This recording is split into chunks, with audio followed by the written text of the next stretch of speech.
Yeah, but when you were in the rack, you racked up everything. It didn't matter. As long as you're stealing, you're not only going to steal paint. If you see something else you like, you're going to take it. Steal everything's not nailed down. Exactly. Our lunch, we were racking up our lunch too.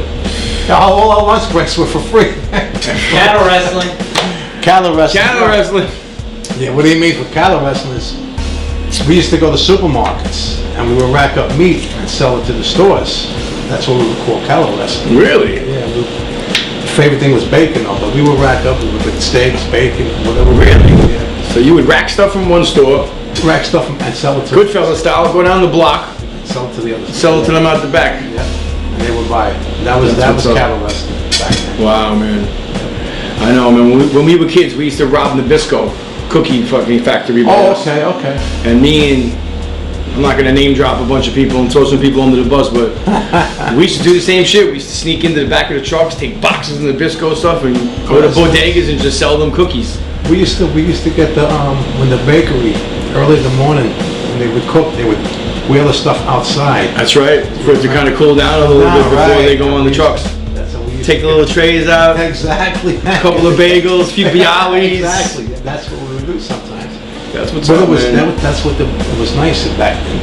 You know, back in the Bronx, or even the Queens, Manhattan, whatever, because they were doing things differently. Now you got all these corporate stores, these big stores, these Home Depots. You don't see bakeries now like you used to. Nah, no more mom and pop shops. You're gonna go in a bodega and get a fucking pack of cake. Man. No more mom and pop shops. Fucking been around for 2 weeks. You know? Where does Kit go to get a good meal? Sometimes I go to Arthur Avenue. Okay, you got a favorite spot on Arthur Ave? There's a deli there. It's called Mike's Deli. Okay. And they're the best heroes, man. It's in this big like shopping area. I was gonna say, isn't there like an indoor shopping mall thing, kind of like a busy bee? That's it. Where there's just like prosciutto and cheese and sauces that's it. And there was I was in there in the very back in the left and got sandwiches one time. They have a statue of Al Capone sitting down in that one. Wow. They make the cigars there. Okay, yeah, they got to roll cigars and everything in there. That's where Hillary Clinton was when she went to the Bronx when she was running for president. Okay. Over there, but I don't think they cared for much over there. I don't give a fuck about it. Like hamburger joints, like White Castle, because it was right down the block from my house. White Castle was a murder burgers, man. Yeah, but they were good. I mean, you pay for it later on, but they were good. Oh yeah, listen, when you're drunk and painted, full of paint, then we would shout out White Castle, man. McDonald's was our spot where we would go in the mornings. Okay. That's where we would draw.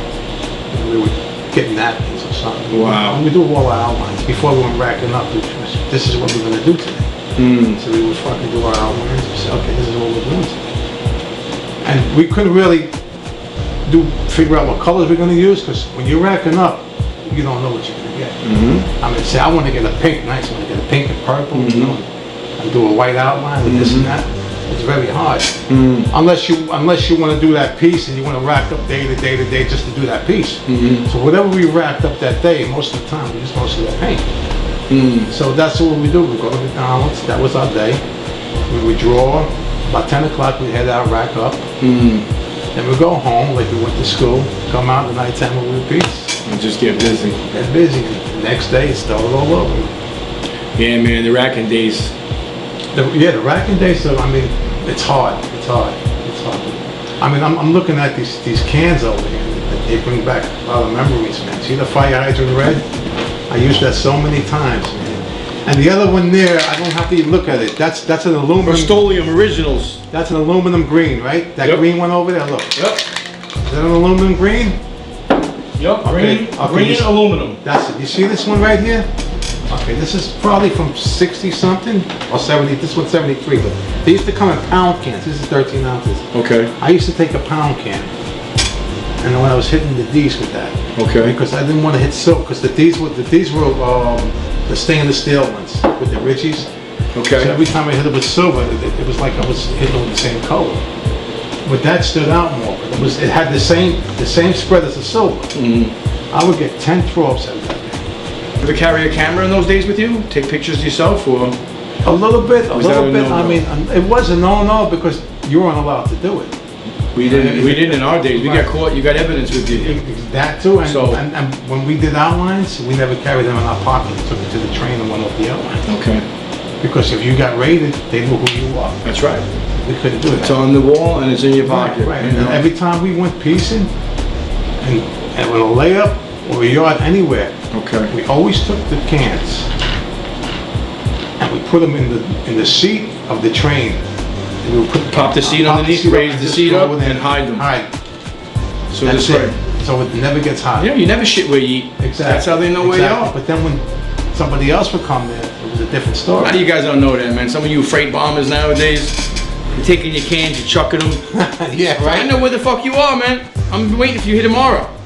Exactly. Before you Exactly. waste that can, I'm gonna be taking it. Exactly. Get slapped with a slap rap. You knew where they were, man. You knew where they were when they left their paint there. But when we pieced, you didn't know we pieced there. That's You know? abuse, man. There was a layup called Baychester and Esplinade too. But Baychester. when we did the regular pieces in the daytime, Baychester we would go to. They had two layups. They had one in the daytime. After hit them. after they were done with the morning rush, they would lay them up. I know and exactly they what you're talking Right, about. and they would pull them back out about 3 o'clock for the night rush. So we would catch them in the daytime, and we would go to 149th Street, right this corner, and we'd wait for it to run. That's a lot of guys would do that. They would watch their pieces, brand new pieces coming in from Baychester. You know, because Yeah, I went to- a lot of them would get out of school about then, Okay. and the trains would just start to come down. They were right there, right? They were right Walk there. up the overpass. Right, and Just you would hit see- them. You would see them guys run after their pieces, man. I got a couple flicks of hitting Baychester a couple times. Oh, Baychester was nice. I loved it. It was a war zone. It was nice though, man. I Yeah, used to it get was. up. It had a hole in the fence behind the projects. They had a big parking lot there. We would just go right up there, man. We put the Lean tan over on that there. Yeah, man, catch a couple of tags here. Yeah, I got it, man. Show these I got people it. how a legend I got it, man. that created this game does it. I didn't create it, but the guys were ahead of me. Let me tell you something. What you guys were doing in those days was definitely a footstep for basically what your hip hop era was.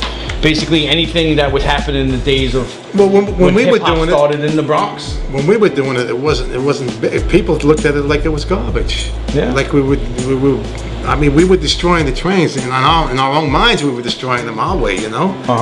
But they looked at it like it was garbage, man. Now that it's like it's an in thing, everybody wants to do it, you know. Oh yeah.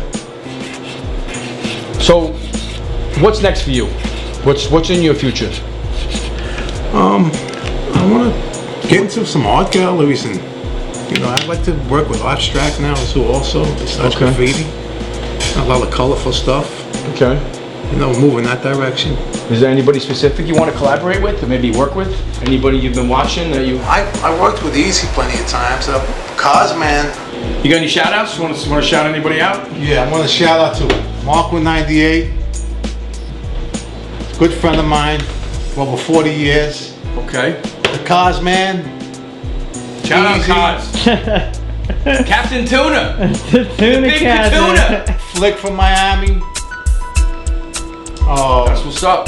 Smokebomb. Thanks for having me. Thank you for coming. Listen, we want to hook you up with a little smoke Oh, bomb thank shirt. you. Thank you. All Wow, right. that's nice. Thanks for coming. We That's appreciate you. That's nice. Kit, I'm a fan.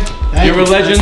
Please keep doing what you're doing. I will, man. Because you're inspiring a lot of people, whether you know it or Non-stop. not. We're going All right? non-stop, man. That's it, man. I look forward to I doing stopped when some I'm things with dead, man. That's you. how it is. Yeah. When I'm dead, man. That's exactly. Thanks for coming, kid, man. Appreciate you, man.